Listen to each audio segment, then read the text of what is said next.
बिस्मिल्लाहिर्रहमानिर्रहीम अस्सलामु अलैकुम रहमतुल्लाह। आजकल जितने सहाफ़ी हैं जो कि बंद कमरों के पेरोल के ऊपर काम करते हैं, वो सारे के सारे chief justice of Pakistan justice Umar Ata Bandial से इस्तीफ़े की डिमांड कर रहे हैं, इस्तीफ़ा मांग रहे हैं और कह रहे हैं कि उनको इस्तीफ़ा दे देना चाहिए, रिज़ाइन कर देना चाहिए, घर चले जाना चाहिए, क्योंकि इस टाइम उनकी कोई हैसियत नहीं रही, उनकी कोई वक़्त नहीं रही और कानून साज़ी हो गई, कानून पास हो गया और पता नहीं क्या क्या उसके मतलब बात कर रहे हैं।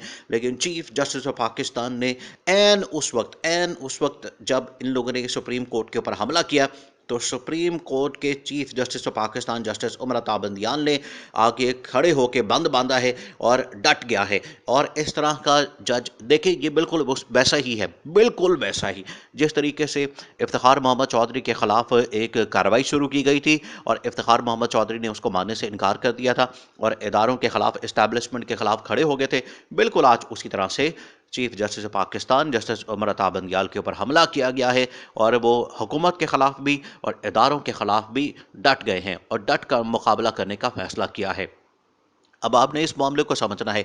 इस टाइम सबसे ज़्यादा प्रेशर डाल रहा है हुकूमत। हुकूमत सबसे ज़्यादा प्रेशर डाल रही है और हुकूमत ने ही फ़ारिग होना है। ये इस टाइम जो प्रेशर डालने की कोशिश की जा रही है, देखिए ये हमेशा इसी तरह से होता है कि जब भी कोई इंस्टीट्यूशन या जब भी कोई शख्स फ़ारिग होने वाला होता है या जब भी उसको लगता है कि अब उसके आखिरी दिन शुरू हो गए हैं, तो वो फिर इसी तरह की हरकतें करता है। वो फिर इसी तरह से पर मारता है और इसी तरह से बेवकूफ़ियाँ करता है जो इस टाइम हुकूमत कर रही है। जो हुकूमत की जानिब से इस टाइम फैसले किए जा रहे हैं, कभी अदलिया के ऊपर हमला, कभी इस्टेब्लिशमेंट के साथ लड़ाई, कभी अपोजिशन के साथ लड़ाई, कभी इमरान खान के साथ लड़ाई, कभी किसी मुल्क के साथ लड़ाई, कभी IMF के साथ लड़ाई, वो सिर्फ इसी मकसद के लिए कि उनको अब समझ नहीं आ रही, इनके अब आखिरी दिन आगे हैं। अब सबसे बड़ा इस्तीफ़ा वहाँ से आना है, सबसे बड़ा इस्तीफ़ा वज़ीर आज़म हाउस से आना है, सबसे बड़ा इस्तीफ़ा इस हुकूमत से आना है और इस हुकूमत से फ़ारिग हो जाना है। जिस वक्त जिस वक्त ये केस लगने जा रहा था, जिस वक्त ये समाअत होने जा रही थी, उस वक्त अटॉर्नी जनरल ने, जो पाकिस्तान के अंदर सबसे बड़ा लॉ ऑफिसर होता है, उसने इस्तीफ़ा दे दिया था और उसने इनकार कर दिया था। अब आप इस बात को समझें कि उसने इस्तीफ़ा क्यों दिया। उसने सिर्फ इसी वजह से इस्तीफ़ा दिया कि मैं इस गैर कानूनी काम के अंदर और मैं इस गैर आइनी काम के अंदर नहीं पड़ सकता। ये जो आप मुझसे करवाने जा रही हैं, मैं इसको नहीं करूँगा। उसने अपना अपना जो ज़मीर के मुताबिक फ़ैसला किया और उसने इस तरह के अहकामात मानने से इनकार कर दिया। उसने हुकूमत को साफ इनकार कर दिया, जिसकी वजह से उसने इस्तीफ़ा दे दिया। अब उसके बाद नया अटॉर्नी जनरल आया और उसने आके यहाँ पर अपने आर्गूमेंट देना शुरू किए सुप्रीम कोर्ट के अंदर। लेकिन अभी भी इस टाइम हुकूमत के ऊपर देखिए, हुकूमत के इस टाइम जो प्रेशर है हुकूमत के ऊपर, वो क्या है। हुकूमत को इस टाइम दो तीन चीज़ें कही गई हैं इस्टेब्लिशमेंट की जानिब से और आपने इसको समझना है। ये अहम तरीन बातें हैं। आप अंदाज़ा करें कि ये जो इस टाइम हुकूमत फड़फड़ा रही है, ये जो हुकूमत इस टाइम हाथ पाँव मार रही है, अब ये हुकूमत जाने वाली है। इनको दो तीन चीज़ें बड़ी अहम तरीन बता दी गई हैं, जिसमें से एक बड़ी ऑप्शन इस्तीफ़े की है। लेकिन दो तीन चीज़ें कौन सी है, उसके बाद इस्तीफ़े की ऑप्शन इनके सामने रखी गई है कि अगर आपने ये दो तीन चीज़ें नहीं करनी, उसके बाद फिर इस्तीफ़ा दें, इलेक्शन कॉल करें, असम्बलियाँ रिजॉल्व करें और घर जाएँ, ये बता दिया गया है। अब ऐसी सूरत हाल में इस हुकूमत के ऊपर सबसे ज़्यादा प्रेशर आ गया है। अब दो तीन ऑप्शन कौन सी दी गई हैं। पहली ऑप्शन ये दी गई है कि आप इस टाइम पाकिस्तान के अंदर ये जो महाजराई, ये जो क्राइसिस, ये जो बहरान, ये जो अदालती, सियासी, मुआशी और इंटरनेशनल लेवल के ऊपर जो पाकिस्तान की आपने साख को ख़राब किया है, आपने पाकिस्तान का इमेज बर्बाद किया है, इसको ठीक करें और इसको बेहतर करें। और आपके पास टाइम ज़्यादा नहीं है, आप 1-2 महीने, और ये आज से जनवरी के अंदर जब ये साल शुरू हुआ था, उसी वक्त ही इनको ऑप्शन दे दी गई थी, उसी वक्त ही इनको बता दिया गया था और अब इनका टाइम पूरा हो गया है। अब ये टाइम मुकम्मल हो गया है। जो इनको डेडलाइन दी गई थी, जो इनको अल्टीमेटम दिया गया था, वो अब मुकम्मल हो गया है, ख़त्म हो गया है। इसी वजह से अब ये जाने वाले हैं, क्योंकि ये जो रमज़ान है, रमज़ान के बाद अब इस मुल्क के अंदर इलेक्शन होने हैं मई-जून के अंदर। अब इससे आगे ये लोग जा नहीं सकते, इससे ज़्यादा ये लोग कुछ कर नहीं सकते, क्योंकि जो अब ख्याली पुलाव पकाने की कोशिश की जा रही है कि वहाँ से पैसे आ जाएंगे, वहाँ से पैसे आ जाएंगे, उधर से डॉलर्स आ जाएंगे, उधर से इतना पैसा आ जाएगा, कुछ नहीं आने वाला। अगर आप इस तरह से बैठे हुए आस लगा के, कोई उम्मीद लगा के और पता नहीं कुछ पैसे एकदम आसमान से गिर पड़ेंगे और कहीं से आ जाएंगे, ऐसा नहीं होने वाला। आपको एफर्ट करनी पड़ती है, आपको मामलात बेहतर करने पड़ते हैं, आपको मुल्क को चलाना पड़ता है और ऐसा इन लोगों ने, हुकूमत वालों ने कुछ किया ही नहीं है, जिसकी वजह से ऐसा पैसा आने की उम्मीद इनको रखनी नहीं चाहिए।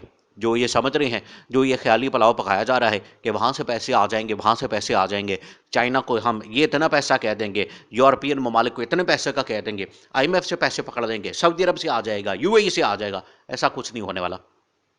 अब ये सब ख्याली बातें हैं, सब ख्याली बातें हैं, कहीं से कोई पैसा नहीं आने वाला।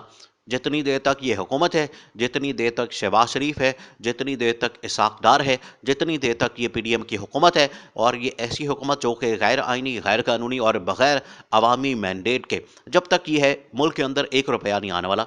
इस वजह से ये ख्वाब देखना, ये ख्याली पुलाव बनाना छोड़ दें, और इसमें बेहतर ये है कि इस्तीफ़ा दें, असम्बलियाँ रिजॉल्व करें, इलेक्शन कॉल करें और घर जाएं। ये इनको बता दिया गया। ये ऑप्शन आज से तकरीबन 3-4 महीने पहले रखी गई थी, और ये 2-3 ऑप्शन रखी गई। देखिए उस वक्त ये ऑप्शन रखी गई कि आप IMF के साथ डील करें, आप सारी बातें छोड़ दें, आप सिर्फ जो इकोनॉमिक क्राइसिस है, जो मईशत आपकी तबाह बर्बाद की है, जो मईशत आपकी है उसको आप ठीक कर दें, मईशत आप मुआशी बहरान को हल कर लें, और मुआशी बहरान को हल करने के लिए आपने क्या करना है कि IMF के साथ डील कर लें।